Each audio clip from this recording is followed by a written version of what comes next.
Salut, on est dimanche matin et il faut vraiment que je me grouille pour vous faire un retour sur Terre 2. Sur Terre 2, bon alors j'ai un an de retard mais il faut que je me grouille cette année pour vous le faire parce que ça commence à pousser et si je vous le fais pas maintenant, vous n'allez pas avoir de nouvelles. Donc voilà, j'ai beaucoup de travail encore cette année mais j'ai essayé de faire ça. Essayé de faire le maximum que je peux dans l'appartement qu'on a cette année qui n'a pas de balcon. Donc vous allez voir que c'est assez spécial. Avant de vous présenter ça, il faut que je vous fasse une explication de pourquoi je n'ai pas donné de nouvelles après le retour sur Terre 1 pendant un an. Alors, il y a 3 causes à ça. Primo, quand j'ai commencé à faire cette vidéo-là, j'avais commencé évidemment à faire des buts de permaculture, à faire des plantations, à faire des semis. Sauf que j'avais un mémoire en cours aussi et on m'a demandé de tout le refaire en entier à la fin du mois de mai-juin. Quand normalement je devais commencer à avoir tout mon temps libre pour le jardin, on m'a demandé de le recommencer. Donc j'ai passé tout l'été dans ma chambre à refaire un mémoire en entier de A à Z pour X raisons. Donc le temps que j'avais prévu normalement qui était prévu pour le jardinage m'a été... Hop. Et j'ai passé un été hyper génial. Voilà, donc déjà primo, j'avais presque plus de temps en fait pour moi et c'était pas du tout prévu. Deuxio, quand je suis arrivée chez mes parents, on a fait les plantations etc. Sauf qu'en fait il y avait aussi un problème de chat. Je suis arrivée et il y avait 2 mères qui étaient porteuses de bébés qui n'avaient pas été stérilisées et il y avait une quinzaine de chats dont une partie qui était de chats errants abandonnés du village et qui venaient chez nous parce qu'on est trop gentils et qu'on donne des croquettes. Et en fait ils avaient tous le coryza, ils se transmettaient tous le coryza et donc j'ai essayé avec un petit peu l'aide de ma mère mais qui travaillait aussi de sauver les mères et les chatons du coryza. J'ai pas réussi. Sur les 3 portées qu'il y a eu, j'aurais réussi à en sauver une et demie. Et en fait, j'ai passé tout mon été, le temps libre que j'avais en dehors de la rédaction de mémoire, je le consacrais à la sauvegarde, enfin la survie des bébés, des chatons, parce que en fait, ils sont nés, ils ont attrapé le coryza tout de suite. On a failli perdre une des mères du coryza. Et en gros, comme elle n'arrivait pas à allaiter, on devait allaiter les chatons matin, midi, soir, 4 fois, 8 fois. Je sais plus combien de temps j'ai passé à essayer de sauver ces chatons. Pour ceux qui me suivent sur Twitch, vous savez que j'ai fait cet été, alors c'est un des rares trucs que j'ai fait en vidéo cet été, c'est de faire un stream pour sauver les chatons. Donc on a réussi à récolter 140 € pour stériliser une des mères après qu'elle ait eu la première portée.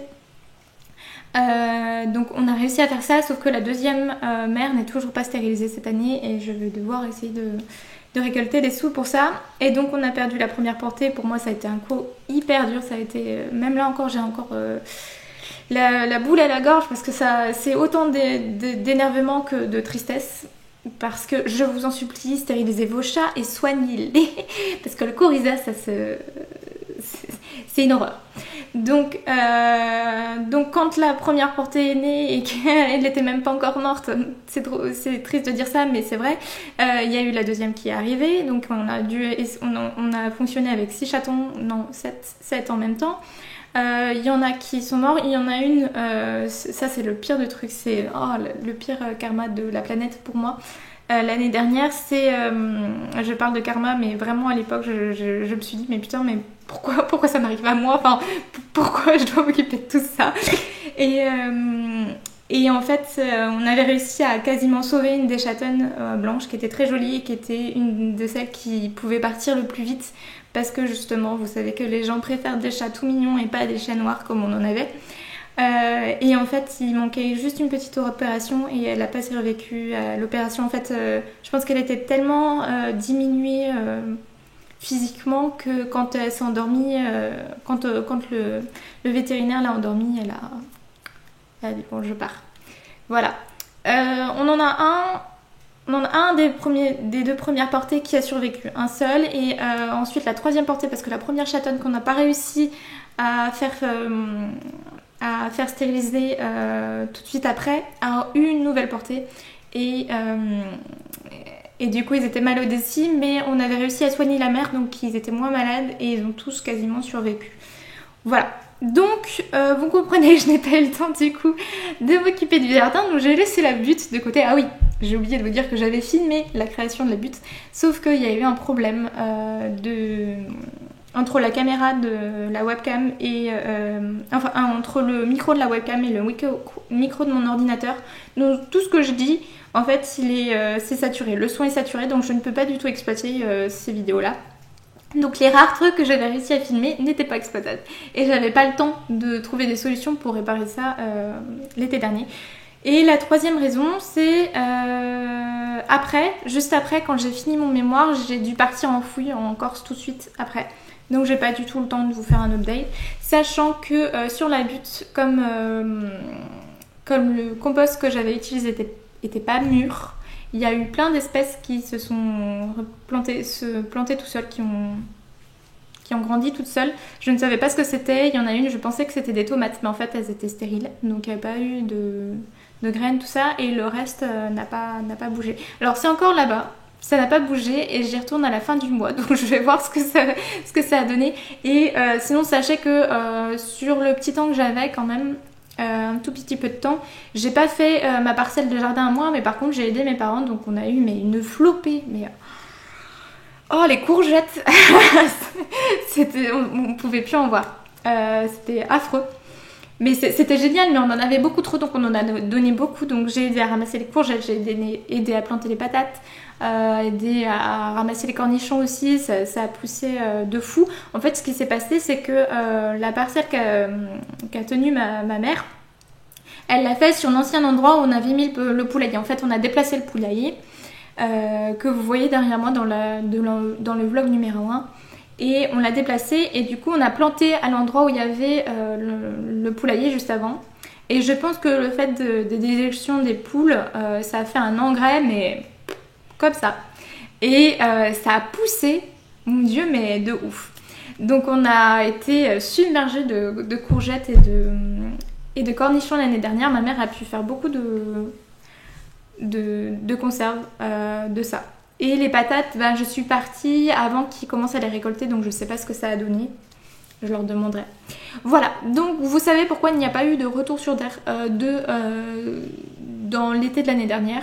Parce que j'ai pas du tout le temps et j'ai beaucoup de vidéos encore que j'ai filmées mais qui sont pas exploitables et qui concernent pas ce que j'ai fait moi. Donc je considère qu'en fait c'est des trucs classiques qu'on faisait déjà avec ma famille et c'est pas une nouveauté en gros parce qu'on fait le jardinage tous les ans chez nous. Voilà. Et sinon du coup je vais vous montrer en image ce que j'ai fait cette année parce que on n'a pas de balcon comme je vous ai dit et on a juste un petit espace près de la fenêtre qui est pas idéal en plus parce que la lumière rentre pas super bien.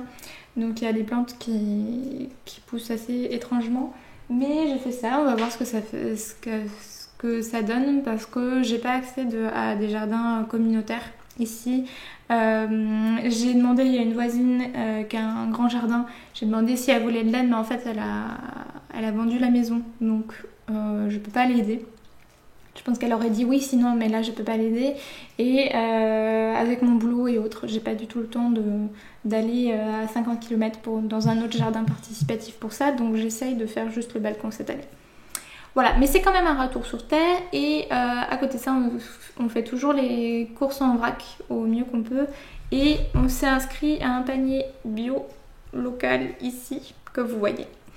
Qu'on va récupérer toutes les semaines et c'est un panier qui est fait par une coopérative. C'est comme une AMAP sauf qu'il livre chez le fleuriste juste derrière chez nous et on peut changer ce qu'il y a dans le panier chaque semaine parce qu'il y a un site internet où on peut en retirer et ajouter des trucs, les trucs qu'on préfère dedans et une bonne majorité du panier est issu de l'agriculture bio locale. Donc c'est en quelque sorte notre retour sur terre de cette année. C'est le mieux qu'on puisse faire en étant en périphérie de ville et sans balcon et sans terre et sans rien. Voilà, donc je vous montre en image ce qu'on a planté. La majorité des graines que j'ai c'est du cocopelli et du coup j'ai fait salade, carottes, radis, tomates, cerises, tomates, cresson, épinards et patates et j'ai fait la connerie de planter un melon, une graine de melon. Je me suis dit on verra si ça prend, après j'aviserai et ça a pris donc je vais devoir aviser parce que ça ne va pas rentrer chez nous. Donc je vais peut-être la planter en secrète quelque part. Voilà, c'est tout ce qu'on a cette année, mais c'est déjà pas mal et je pense que je vais acheter des plantes fraisiers et concombres. Je pense pas que ce sera négociable en appartement vu la place qu'on a, mais on sait jamais. Voilà, donc c'est tout ce qu'on a cette année. Ça commence à pousser, mais en fait je viens juste de les replanter parce que j'ai fait dans des boîtes d'œufs. Donc les tomates par exemple ont mis du temps à grandir parce qu'elles n'ont pas suffisamment de place dans les boîtes d'œufs. Donc là, comme c'est en intérieur et que ça va pas bouger, je viens de les replanter. Ça change pas grand chose pour elles parce qu'elles seront toujours en intérieur.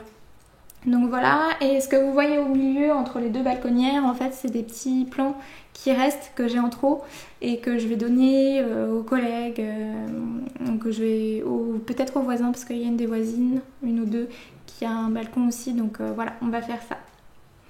Voilà, c'est tout pour cette fois-ci. Je vous ferai un retour sur Terre 3 quand ça a commencé à grandir et qu'on fera des récoltes, j'espère.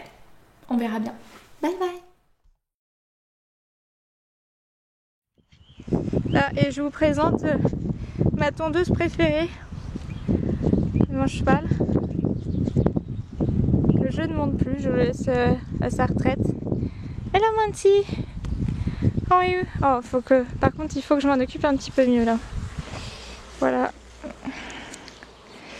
Il est à la termite estivale, donc on doit s'en occuper régulièrement. Ça va mon beau? Oui, voilà.